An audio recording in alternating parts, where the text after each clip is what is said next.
Welcome back to Reier on YouTube. Travis Reier back with you once again on the channel. It is No Sleep TEAL, joined as always by my co-host Evan Reier down there in the bottom square today. And we have a special guest from upstate New York, the one, the only Dom Tibbetts, sports anchor, reporter up there on the scene for the Buffalo Bills. Dom, of course, he covers the Bills for WKBW TV up in Buffalo. Dom, welcome to the show.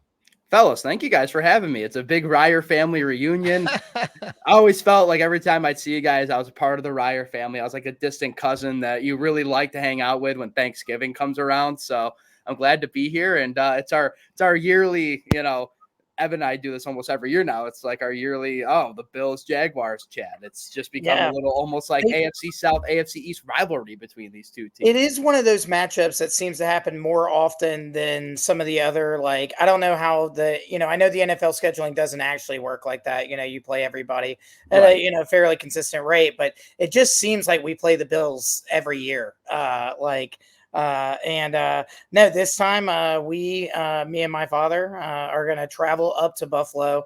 Going to be my first time in the beautiful city of Buffalo. Dude, shout out this game being in September because I know that's why I'm coming. I'm like you guys. I live 2 years below the Mason-Dixon line, and it destroyed my winter tolerance. Now let's get some background with you two, because you kind of become unlikely friends based on where you guys met up. I mean, Evan is a Southerner. You're from New York State. You're from the Northeast, Dom. But it's interesting how you guys connected in Butte, Montana, of all places, right? Wild. Yeah, no, it is insane. I was at the Montana Standard, the newspaper, and Dom was at KXLF, the news station. And we met through a couple other friends. Shout out Jordan Hansen and Luke Shelton. We have to say hi to the buddies. Met,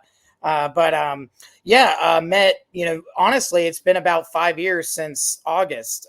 So it's kind of wild that it's been that long. Wow. We're getting old, Dom, slowly but surely. Yeah, my birthday's coming up next Thursday, and that's the 2/8 for me. So, I mean, it's all downhill. I know what we'll be doing Sunday night in Below probably then. Be a little birthday bash for Dom. Yeah, we'll have to take you out, and then we can't get him. He has to work the next day. I understand. We got to be professional. It's a late game. I'm not that old. I can recover. It just takes a little longer to recover. And how about the Jags, man? We can't even get a standalone Monday night game. It's a doubleheader. It's like a 2-game situation. We can't even get a standalone Monday night game. Yeah. For Jags, From our perspective, it's tough too, because like Monday Night Football, we're an ABC affiliate, so most Monday night games they get thrown on our channel. Like we had, because Scripps and Prime did a deal a couple years back. So normally the Amazon Prime games the Bills are on, we get that on our channel because it has to be on the host city for each team that's playing in the NFL market.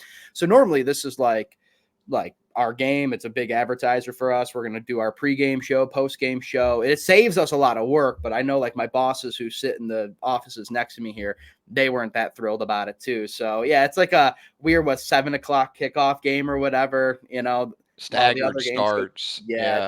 Little different for the folks here in Buffalo. Yeah, when Dom says he's like family, he is, because he's officially met Pops, which if you've encountered Pops from the Reier side of things, and you count. Yeah. No, and Evan and I went through the ringer too, because like obviously the Bills Jags aren't the biggest of rivals. They've kind of become like this matchup over the past couple of years.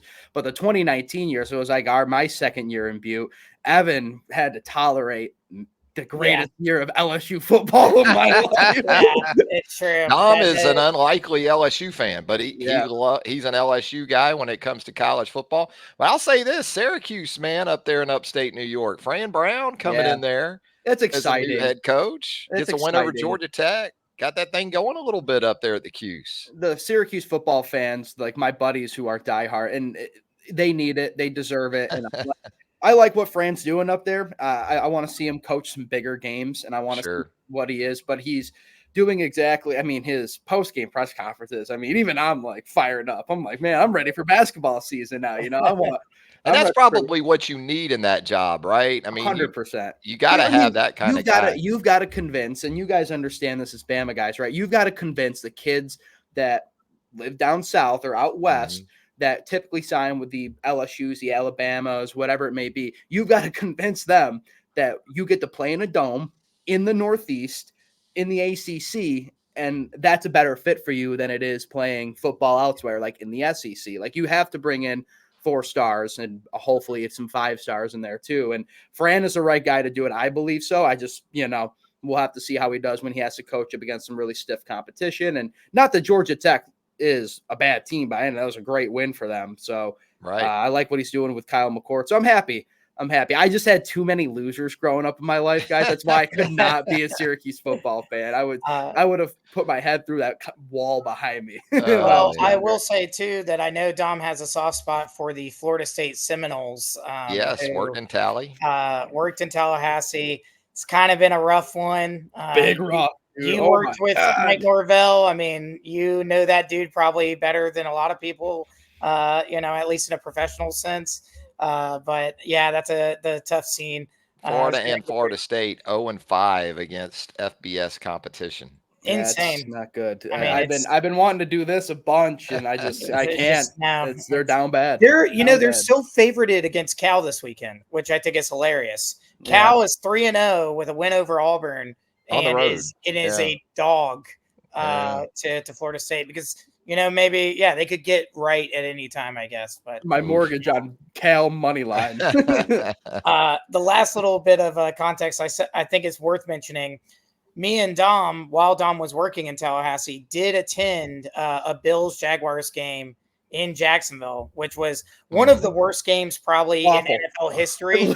I mean, just absolutely terrible. Fortunately, me and Dom had had a fun time, at least tailgating and whatnot. But did end in a Jaguars victory. So this was that 9? Was it 9-6? 9-6. 9-6. Yeah, and that's crazy because Josh Allen and Trevor Lawrence on the field, dueling to a dynamic. Exactly what you pay for. Well, and then my first ever Bills game as a child, I'm like 10, 11 years old. It was a 6-3 loss to the Cleveland Browns. So I just had it can always be worse. So I've got those 2 games, and then my third trifecta of just Bills misery was paying $75 to go watch Peterman throw the 5 first half interceptions in Los Angeles. So he's still in the league, I think, somewhere though. Somehow, some way, somehow, some team has just not given up on him. Well, I was traumatized by the Browns myself in person this past Sunday, so I can kind of relate. But you talk about these 2 teams, and really, I guess, Dom, when you look at it from the Bills' perspective, even that Arizona win in the opener now looks better a couple weeks in, because perhaps this Arizona team is going to make some noise out in the NFC West. But just where this team sits right now, I know there were some departures in the offseason with an emphasis probably more on Stephon Diggs and that wide receiver core. It looks like it's been a by committee approach, but then there's always that wild card of Josh Allen and how he can create, extend plays, run people over, make plays with his legs, and really get a lot of different guys involved.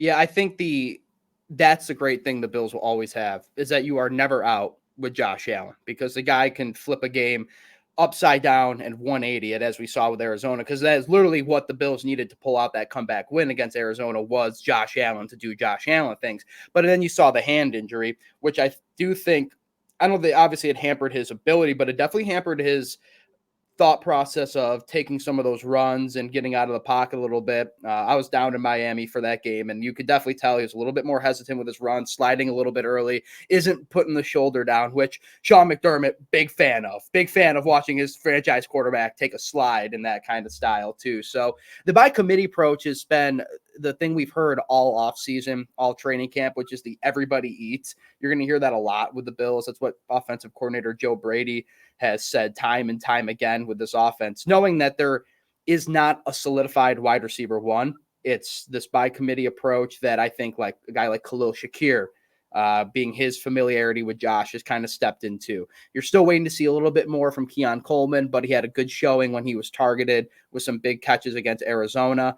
I think Dalton Kincaid, being such a versatile threat, has taken so much attention that it's opened up some things for guys like Khalil Shakir and Keon Coleman, Curtis Samuel in the screen game a little bit. And then obviously James Cook has a Mhm. great game against Miami. So they found a way to have big performances from either Josh, and then you get James in the second game against Miami. So, and then defense aids that as well. But yeah, that's kind of the way it has to be, because the Bills would be so much better, let's face it, if they had a wide receiver one, a true versatile threat that defenses are going to have to pay attention to. That's Dalton Kincaid, but he's a tight end. He's not lined up outside as your wide receiver. That's where like a Stephon Diggs, a Gabe Davis would have been, I think, made this offense that much more dangerous. But again, at the end of the day, 17's healthy. He's going to be fine. And I think the funniest thing about Josh, are you guys Monty Python fans? You ever seen that movie?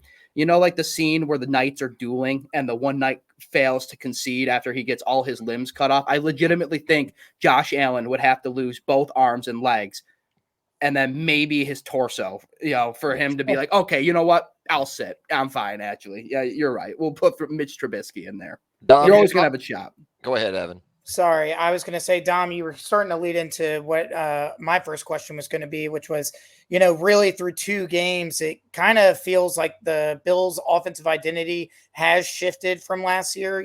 Not having those, not having Davis, not having Diggs. Obviously, you kind of have to.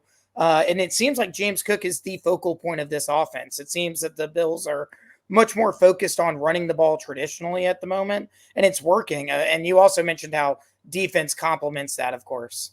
Yeah, I think that was the first thing you saw. I think it was the Philly game, and then they came back home against the Jets last year when Joe Brady took over after they fired Dorsey as the OC, is I think getting James Cook involved, because you should not have your quarterback leading your team in rushing yards. That is not a recipe for sustainability. That is how your franchise quarterback is going to get hurt inevitably.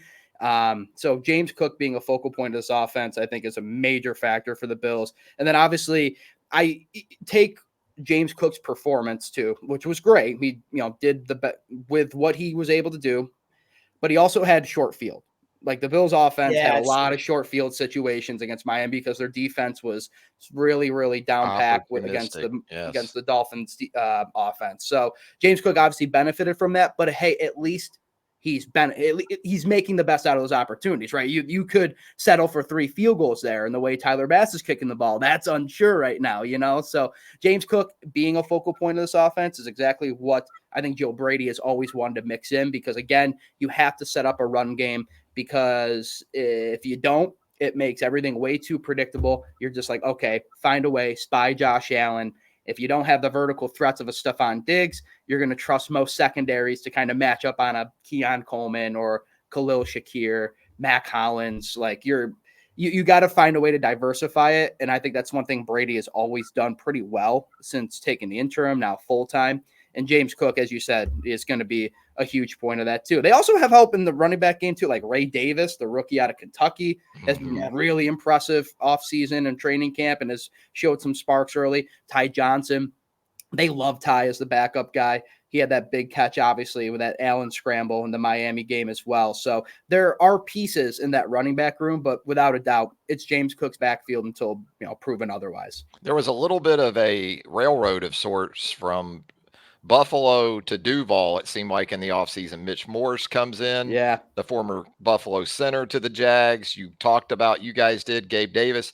How have the Bills gone about compensating for those positions? Obviously, Keon Coleman, you mentioned Shakir. I'm guessing those guys, when you think about Diggs and Davis moving on from wide receiver, and then right there in the middle of that offensive line. Because I'll start with the offensive line because we haven't touched on that yet. So they slid Connor McGovern over from guard to center, and that was McGovern's position. Like McGovern is a center, just was playing a lot of guard, with the Cowboys, and then was guard last year with the Bills. So there's been some growing pains. I think they muffed one snap in the Miami game, and then obviously there were some parts in training camp which you're getting used to, but to be expected after you have Mitch Morse for like 5, 6 seasons. And then, there's going to be those growing pains there. The offensive line, though, it stayed consistent. So you still have Osiris Torrance, and then taking over the spot of Connor McGovern, at guard there. So you put in Alec Anderson, and then your tackles are Spencer Brown, newly extended, with Deion Dawkins as your left tackle. So the offensive line has stayed pretty consistent. They had a great year last year, and they're kind of on pace to do things again. So I think that's how they've compensated for the Mitch Morse thing. Receiver wise, they just brought in some dudes that they're just hoping are like playmakers and can get stuff happen. Like Matt Collins, the no shoe story. It's been one of everybody's favorites. He's not your wide receiver one kind of prototype, but you're sprinkling that in with Curtis Samuel, who you can throw in a bunch of different styles and a bunch of different formations, use him in multiple different ways. So you add him, you bring Keon in, and then you have Khalil Shakir, who's kind of like the Swiss Army knife. He's extremely, extremely talented. Like if Khalil Shakir keeps doing the things they're going to do, he's going to get a nice little extension at some point. Guys like a 5th round pick out of Boise, right? Boise a couple State, of years ago. You talk about a value. Huge value. And he just one thing, because I actually asked Joe Brady this last week after the Cardinals win. I was like, what is it about that you see from Khalil Shakir that just allows him to do the things he does? And he said it's such a minute detail, but it's his balance control, his ability for being as small as he is to take a hit. And a lot of times he's going to have those routes over the middle that almost feel like hospital balls, but he's able just to bounce off of tacklers and just find different seams to hit. And his route running is really, really effective too. And Josh will praise him every day of the week and twice on Sunday for what he's able to do. So how you replace Stephon Diggs and Gabe Davis, you don't, but they just brought in a bunch of guys who they feel like could help play this complementary, everybody eats style of football. And I guess with Josh too, it helps if you don't have a sort of true wide receiver one, his ability to extend plays, man, he helps guys get open in that he can extend and then create opportunities. I'm sure it's something they even work on in practice, guys, where, they stay in the play and work things as far as the extension goes. And that helps get guys open as well. Ev, I worry about that for the Jags this week because it's not like the Jags secondary is in great shape right now. Tyson Campbell's out. You've got uncertainty certainly at the corner spot. Jarian Jones is a young player from Dom's former neck of the woods over there in Tallahassee. And then if you think about spying this guy, Josh Allen, with the Jags personnel, who's that going to be? Is it Luakun going to spy Josh Allen? Is Devin Lloyd going to spy Josh Allen? It's that even sounds like a tough matchup. It is a pick your poison situation. I mean, in all reality, you're not going to be able to handle all of it. I don't think, not with the Jaguars personnel issues at the moment. I kind of would like to see if you had the spy. I'd like to see if Lloyd could do it, if Devin Lloyd could be able to do that, because I think if you do a Luakun, kind of focus in on that, that's where James Cook is just, going to be able to beat up on the other linebackers or on the secondary and, on those check down passes, on those kind of little flips that they like to do. Two-way conflict. Yeah. I mean, really, it's going to be tough either way. Speaking of the Bills defense, I wanted to ask Dom about Jamarcus Ingram, who that dude, he is, want to talk about a guy, an unlikely star to open up this season. Really, I think he had 5 appearances coming into this year. Over the past 2 years, was a undrafted free agent, spent his last year of college at Buffalo, and then gets picked up by the Bills, makes his way, had a interception or 2 interceptions last week, 1 for a touchdown, had a pass defended the week before, had a pretty solid game overall against the Cardinals. I mean, he's kind of been a revelation for y'all, right? Yeah, I mean, what a story. As a Buffalo guy who works in a Buffalo, like first off, the UB thing in itself, he was a guy, if you would maybe ask me 2 months ago when we're beginning of August, whatever it may be, or just kind of midpoint of training camp, he had a really good training camp, and he's built off of that. But there was definitely talk of like, is there going to be a 53-man spot for Jamarcus Ingram? The thought was always, if there's not, then a lot of time he's fallen back to the Bills practice squad and, last season too. So it's like, okay, practice squad value, but he had such a good training camp. And then he shows up with that big late game deflection on Greg Dortch in the Cardinals game to seal up the victory there. And then him just having, a remarkable game against it, like a welcome to the NFL game for Jamarcus Ingram. That is exactly what the Bills defense needs, is just guys who are these extreme values, who just find a way, who have developed and have stayed in the system and just find a way to be effective. Because the way I saw it too, Christian Benford and Rasul Douglas, they're outstanding. They're probably at their best a top 5 cornerback duo in the league. So that's going to make an opposing offense go, okay, we got to pick our poison. Who are we going to choose from? Well, Jamarcus Ingram has bounced Kyer Elam, in my opinion, now as like the number 3 on that cornerback chart. And you guys like Kyer Elam, who is also progressing in the right way, but he's a first round draft pick, you know? Right. So like expectations are way higher for Kyer, and he just has not lived up to them yet. But Jamarcus Ingram, if he can find a way to build on this, what you talk about extreme value for Khalil Shakir, Travis, like extreme value for a guy like Jamarcus Ingram. And that just goes back to the things that McDermott always says. And you hear him talk so much about like, you know, believing in the guys we have and trying to develop them and trusting that when our guys have to step up and come into certain situations, that they're going to be effective. And, you know, it's like, okay, it could be just coaches talk because, well, coach isn't going to put trust in a guy who earns a spot on the 53-man roster. Well, Jamarcus proved that, and he had the game that he needed to have against a Miami wide receiver duo, and really an offense that is prolific and can score the ball almost with ease when it's humming. So yeah, he was the story from that game, and it was just obviously a feel good story too for a lot of people who are tied in with the Buffalo community, with the UB community, because it's him, and now there's Cam Lewis, who's a UB guy, and then obviously Buffalo, Joe Andreessen, the new linebacker. That's our training camp story too. So it's a great day if you're a UB Bull fan. It's a great day to be a Bull. That's for sure. Dom, you talk about feel-good stories. I mean, Damar Hamlin. That too. There's no bigger or better feel-good story in sports than Damar Hamlin, and the just traumatic events of Cincinnati a couple of years ago. And then it almost felt like he may be in danger of being a casualty in terms of the roster at some point. Then you look up and this guy's on the field, like in the secondary, playing a big role. The ultimate irony against the Dolphins, it's Tua that Hamlin collides with that leads to the concussion. Not a dirty hit by any means. I mean, Hamlin was, you know, entirely clean in his approach there. Just, you know, where he's at and kind of how he's been able to recover from what we all know about at Cincinnati and become a real player in the secondary, it looks like. Well, thankfully the Bills are 2-0 now because feel-good stories don't stretch as much when you're 0-2 or 1-1. But yeah, Damar, he is again in a position now because you're in a new era that you've been accustomed to since 2017. There's no Poyer, no Hyde. So whole new era for the Bills secondary, something that's been so solidified, something you always knew of the Sean McDermott, bend, don't break defense was having Micah Hyde and Jordan Poyer. Now, Damar Hamlin, because Cole Bishop's a rookie, Mike Edwards has been injured throughout much of training camp, and then you have Taylor Rapp, who is a spotty performance here or there, kind of goes game by game with how effective he is. Damar's another guy just making the most of his opportunities, and so far, the story's great. I've been a little skeptical of where Damar is. I just know the safety room is still pretty weak, but he has passed every eye test so far. And now that you're actually seeing him be effective in a game situation, knowing, again, what happened 2 seasons ago in Cincinnati, yeah, it's a story that we don't talk about anymore, you know, because Damar's even said, he's like, my job is focused on football now.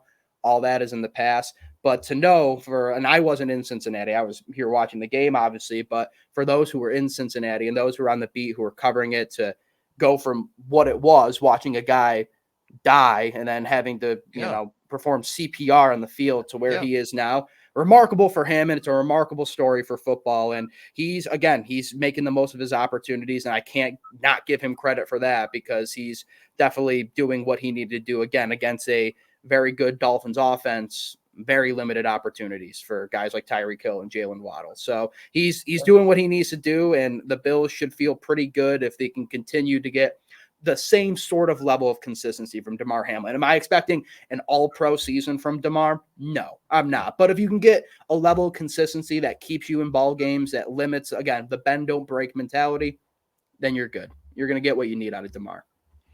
Talk to me, Dom. You mentioned injuries a little bit. This looks like a Bills defense right now, really from front to back, dealing with some issues, whether it's up front, Milano out at the linebacker level, some banged up players there as well, and also in the secondary. As we record this anyway, in advance, and maybe it helps the Bills that this is a Monday night game instead of a Sunday game. I don't know. Sure. Where's that sit right now with a multitude of players? Yeah, so we don't have the official injury report yet. We'll probably get that at some point tomorrow when McDermott talks. We'll get it after practice tomorrow, the first weekly injury availability. But the linebacker room is the greatest cause of concern. What went from the greatest strength, I think, of the Bills' defense is now the greatest concern. No Matt Milano. Terrell Bernard is probably more likely strained his pec, so you're not going to have him for a little bit. So he's not going to be available for Jacksonville. I want to sit here and be like, yeah, well, watch. Did you see what Balin Spector? What did Dorian Williams do? They both played well. They both did well coming in, especially for Balin coming in on short notice against Miami. But again, you're banking on a guy to be consistent, and Balin's had a plethora of injury history too there too. So like, if he goes down and any old injury comes up there, then you're relying on Joe Andreessen, the other feel-good story that we talked about at training camp too. I am concerned about the linebacker room and their injuries because there's not much depth there. And, Nicholas Morrow being a guy that that's one of your better depth pieces. Not saying Nicholas Morrow can't do the job, but like there is no Terrell Bernard. There is no game changer like Matt Milano in that room anymore. So a lot of guys are going to have to step up defensively up front too. You're seeing Von Miller be Von again, which is a very welcome sight because there were a lot. I like seeing this Jags protection group, I think, after the first couple of games, too. geez. Vaughn does. Yeah, and so does Greg Rousseau, too, because Greg Rousseau was a hero of game one against the Cardinals, too. So, and injury-wise, if you can get Mike Edwards back up fully healthy in the safety room, get him I think you're going to be okay there to give DeMar and Taylor some reps or, switch them out here and there. The linebacker room injury wise is concerning. I think up front, as long as they stay healthy there, you're going to be fine too. Like Daquan Jones and Ed Oliver. And I've looked a little bit into the interior of the offensive line for the Jacksonville Jaguars. If they're slightly better than Miami, then they should be okay. But I'll tell you, the interior of the offensive line for the Miami Dolphins was not good. It was reported not good in that game. And Ed Oliver and Daquan Jones made a difference in it. So Mitch Morse can't say he doesn't know what's coming, though, right? I mean, no, yeah, it's Ed Oliver is a highly paid defensive tackle, and Daquan Jones is a guy who was on a really good, give me my money kind of season last year, but then he tore his pec. So, tough for him to have to deal with that. But now he's bouncing back with something to prove. You have Greg Rousseau and AJ Epinesa, and then of course Vaughn being Vaughn coming back again is always good. We actually have a former Jaguar on the team, Dwayne Smoot, but he just hasn't been available with per injuries. But once Smoot has had a really good camp too, so you'd like to see that translate into a game somehow. To be seen, of course, with that. So I don't think the Bills are nearly as hampered on the injuries as maybe what's going to be on paper or what Bills fans are maybe more concerned about. But the linebacker room, I don't know what Jacksonville schemes up to try to take advantage of the linebacker position, but you no longer have guys who can make consistent splash plays. You're relying on Balin Spector, Dorian Williams, Nicholas Morrow, and Joe Andreessen. If I'm the offensive coordinator for the Jaguars, I'm looking at that and I'm kind of salivating a little bit. Well, I don't know if that dude has eyes. I'm sorry. The vibes down here are bad. I hate to say it, but hey, the sun's finally out here. I refuse because I've seen it too many times with the Bills and the Jaguars. I just refuse to be like, we are a bogey. You're team, a kryptonite. The Jaguars I think it will be a bounce back kind of game for the Jags, and that based on the eye test, they won't look nearly as bad as they did against the Browns, but it's still very hard for me to pick that team as much because of the psyche right now that you're worried about. It's the mental aspect that I worry about in this matchup for the Jags in terms of getting over the hump because of what we saw in Miami in the opener, let alone last Sunday at home against Cleveland. I don't know about Ev. I think Ev's going into an atmosphere like that too. Like I just could see one mistake early with this team, like one bad turnover, kind of like how the Dolphins kind of set up the Bills early in that game. Yeah, like this is like that happening a good point too. And just rolling over. I could see that, and I really don't want to see that, but I do think it's on the table. I was gonna say if we want to talk a little bit about predictions, I've got 24-20 Bills. Right there. Yeah. But I will say that I'm thinking it's going to be like 24-13. and then the Jags cover, like they score touchdown the last consolation cover 5 to 7 minutes or so and get it to a score that you can feel a little bit proud of. I went 23-20, but after hearing Dom talk about Bass, maybe I'm thinking too many Too field many goals. field goals. Yeah, it's for possible. Well, the, listen, Bills. if the field goal is under 45, he's gonna hit, right? All But right. it's anything over that, you're just kind of fingers crossed, hanging on a prayer if you're Bills Okay. Mafia out there. All right. Yeah, I'm thinking about what you are, Ev. So That's I think that's what's up. And if I have to throw out an X factor out there, I think for me in this game, at least for the Jaguars, Eric Armstead, this is why they paid him. Like this kind of game against, a good offensive line, a running back that, kind of led offense. This is what he's all about. He's not necessarily about, pass rushing. He's supposed to be able to do it both, but he's supposed to be a really good run defender. I want to see it. I want to see it Monday night. yeah, with Armstead, I don't need to hear any more about playing him at edge and all this Or stuff. whatever. Yeah. Play him inside. Let's see if you can get him one-on-ones with some interior offensive linemen like you did against the Dolphins in the opener. But I agree, Evan, this is a game with James Cook and that run game and even trying to make things tougher on Josh Allen. You're right. The big ticket items, that's my X factors for this week. Josh Hines Allen, who you paid in the offseason. Trevor Lawrence, who you paid in the offseason. Eric Armstead, the free agent additions. They're all X factors when you're 0-2.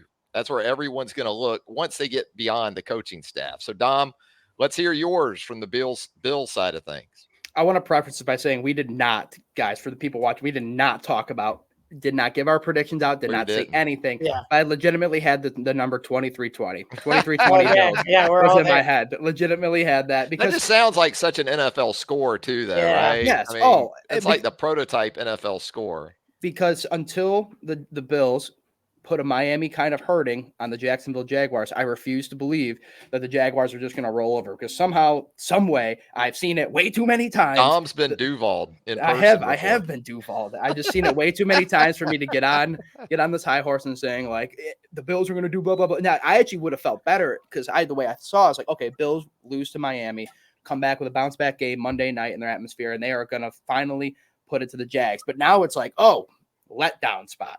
But I still think I watched a little bit on Red Zone of the Jags-Browns game, and I get where your frustrations are, guys. So I'll take 23-20. My X factor, the one thing I always felt like the Bills struggled to do in recent seasons against the Jacksonville Jaguars was just get consistent offense moving down the field, failing to move the sticks.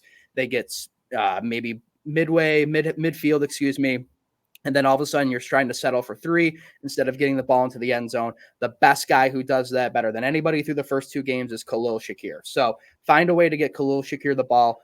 Keep pushing the chains. Don't get in these 3rd and long situations. Try to keep the chains moving and put Khalil Shakir over the middle of the field and let him just continue to do all the things that we've seen him do from the end of last year and through the first 2 games. Yep, there you go. Yeah, sounds good. So with that, can we finally talk to Dom about what we really have him on here for? Yes. And that's the local Rex that we need for B-Lo coming up this weekend. Great, Dom. That was all super and everything. But what about the wings in Buffalo? Where do we have to go? What's the Dom Tibbetts stamp of approval? Guys, I get it. That's what I came here to do. That's actually the check the check that the Reier family sent me said no football. The memo was just wings. No, so the number 1 spot it's a little popular, but it is the best spot. It's Bar-Bill. Okay. Bar-Bill has the best wings, in my opinion. Honey butter Cajun barbecue. Jesus. It is a $1 add-on sauce. Do not get stingy. It is so worth it. 10 wings of that, 15, 20 wings, whatever you want. Yes. It is perfection. And it's becoming a spot because Josh Allen said it's his favorite spot. So it's become more and more popular over the past couple of years. It has not lacked on quality. They continue to still deliver a great wing. And also, you guys want your beef on weck fix? Beef on weck. Bar-Bill has a great beef on weck. So, yeah. I will be there Saturday night, just posted. They have televisions, right? I mean, everywhere. Yeah. So there's 2 locations. Tennessee, Oklahoma. I got to watch Saturday night.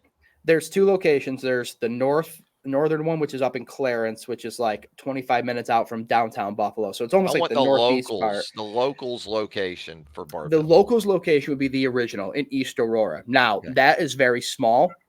Getting a table there, Okay. it's difficult to get a table in the one in Clarence. It's probably twice as difficult to get a table in East Aurora because I don't think none of them do reservations, but there's only like a third of the capacity of the Clarence But folks up there aren't big on college football like they are down here. So maybe if I get in there around 4:30 on Saturday and post it. I think you could be all right. Yeah. So East Aurora. Yeah. Get down to the East Aurora, go to the OG location. You'll be good there. And if you get tired and you need another set of wings for the next day, I could list off. So Elmo's, Doc Sullivan's, and God, there's so many. There are so many options, you guys. What's the I'll keep it there. Elmo's and Doc Sullivan's. Those are your top three. It's got Gate in the title. Not Gabe's Gate. Gabe's Gate.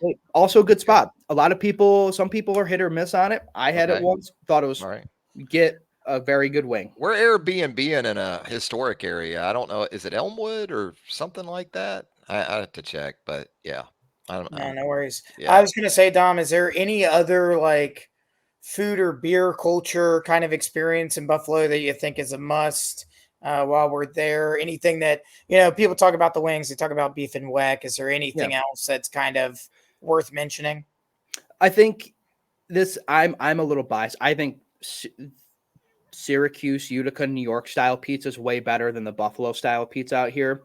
Because it's more Detroit style out here than it is. I like thin crust pizza, but you can still find a good thin crust pizza. The Buffalo style pizza you get at like a place like Macy's Place is really good. I like Picasso's, does really good. Gino's on Elmwood is another really good pizza spot. That's the one thing I just felt like I never got when I was down in Tallahassee was good pizza. And that's been kind of like a godsend to get good pizza again since I've moved back up here. Loganberry, this is a really niche thing.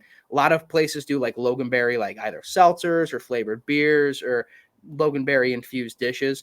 It's hit or miss maybe on some of like those infused dishes, but there's a Ellicottville Loganberry beer that you can find at most restaurants if that's what Ellicottville is rotating in their food. They also have a blueberry wheat that's really good too. And I'm not the biggest fruit beer guy, but there is really like Loganberry is like a very popular flavor of something around here. So if you guys are in town, you see something with Loganberry, try it out because that's a little staple here. That reminds me of being back in Montana with Huckleberry. Huckleberry is the up there, so. official fruit. I wanted to ask you too about the pizza because I think Portnoy reviewed like Lenova or something like that. Yeah. Lenova. I'll say nice things on camera about Lenova. Because our bosses Lenova rated. Yeah, a little bit. Our bosses get to hear all the time when they want to like feed the newsroom, and it's their wings are actually pretty good for a pizzeria. They have good wings, I will say. Their pizza is more than acceptable. Would it be my spot I go to? No. I could give you 10 other places. But respectfully to the people of Lenova who might watch this, please don't come at me. Okay. I think you have a fine product. All right. Fine establishment. You're a fine establishment. Yeah. I think the beer, there's a really good beer scene here too. Tons of breweries and stuff. Like when we link up, there'll be plenty of spots for us to go to. It's almost like you throw a dart at the board here and you're more times we're not going to find a place you're going to fall in love with, then you're going to be like, wait, Ev, your mom's going to absolutely love this beer pizza wing crawl, right? Yeah, no, it's this big is weekend for your mom. It's checking all the boxes for, we're doing it for her. We're not really doing it for us. Right. Yeah, of course. Well, to be fair, it's her world and you're just living it. I'm sure Dom can also find us, something she actually does like in that kind of space. We'll mix it up. We're going to go to the falls. I mean, got to go. Yeah, we're going to do Niagara Falls, and Dom can find us a good pool table, and she can beat my butt on. She is a natural on the velvet or on the felt. The felt. I love that. Absolutely. Yeah. I love that. Well, Dom, we've held you way too long, man, but absolutely have enjoyed it. It's been a lot of fun throwing it around with you and Ev, getting the gang back together. Ev, look at us. Else? Who would have thought? Yeah, right. Who would have thought? No, that's all. Listen, we could have talked for another hour, guys. But I appreciate you. I appreciate you guys having me on, and whatever the result of Monday night happens, I'm very excited to see you guys, and we're gonna link up and We'll give you a good Western New York Buffalo experience. Yeah, Ev and, wants to go through a table pregame, I think, if we Yeah, can I line that really up. do. You So if know, you have I can direct you to some lots. Now it's weird because the new, like you're gonna get to see the framework of the new stadium, which will be Right, yeah. oh, cool. So the new stadium is kind of mixed up the parking situations. Like the Hammer lot, I don't think is where it always was, but that's going to be your best bet is to go to like the Hammer lot. But in What all about honesty, shuttles? like, Do they shuttle there? here's a recommendation for you guys: park in someone's yard because Okay, like the cool. resale parking at the So that's stadium, like they're gonna college football down yeah, here. they're gonna charge you like over $200. Some tickets are going for it. It's like you can park Wow. at someone's yard and be pretty close to the stadium with like Okay. like a 0.2 of a mile walk for $40 to $50 somewhere Okay. in there. I All think right. that's your best bet. Yeah, got it. That's good And advice. and you know, just you go up to any tailgate with a case of beer, Ev, and be like, "Hey, listen, I'll what's trade up? you. I'm a Jags fan. Let's drink, and then when you feel good, can you put me through this table, please?" Right. 9 times out of 10, they're gonna be like, "We Yeah, can well- do that." If I was gonna ask, is it poor etiquette to get put through someone else's table? Do you have to provide the? Is it bring your own table? Is it BYOT? And how many of those tables are like gimmick Yeah. tables in WWE and Yeah. Do I have to AWE cut and up stuff my like own that? table? You have to gimmick your yeah. table or I would what? say when you approach it, I don't think you need. It's not a BYOT, but when you approach a table, just maybe give it a little push just to Yeah, see real what you're check. working with. Yeah, how sturdy you're Sometimes you looking get the opposite where the tables are just invincible, and I've seen Yeah. people literally bounce like a basketball off of a table onto the ground, and it's like this person just suffered a back Well, contusion. they were inflated. Yeah. It sounds like Literally. I have more research to do then. I gotta Yeah, get we'll have on to it. work on that. We got a few Yeah. days. Yeah, Yeah. I gotta work on taking some bumps. I might have to practice, Yeah. down here before I get up there. Yeah. Yeah. You don't want to be But stiff when you take that bump. yeah, no, All I right, gotta, Dom. yeah. We Go ahead. really appreciate it, my man. fellas, Great thank you as stuff. always. See Again, you guys. Dom Tibbetts does a great job there at WKBW Television, Buffalo, New York. Ev, it was a lot of fun, my man. That was great. A really fun reunion podcast. And now even more excited for this trip Going up up there. to Buffalo. No doubt. So for Dom Tibbetts, Evan Reier, I'm Travis Reier. Thanking you once again for joining us right here on No Sleep Till. And until next time, so long.